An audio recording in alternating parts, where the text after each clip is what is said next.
পাগলে বলছে আমার আল্লাহ যদি খুশি হয়ে আমাকে জাহান্নাম দেয় আলহামদুলিল্লাহ।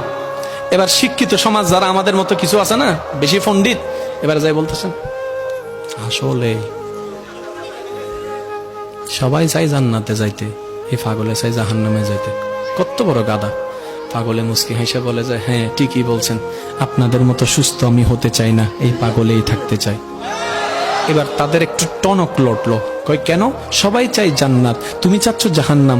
বলে যে ভাইয়ারা আপনারা মনে হয় আমার কথাটা খেয়াল করেন নাই, আমি বলেছি আমার রব যদি খুশি হয়ে,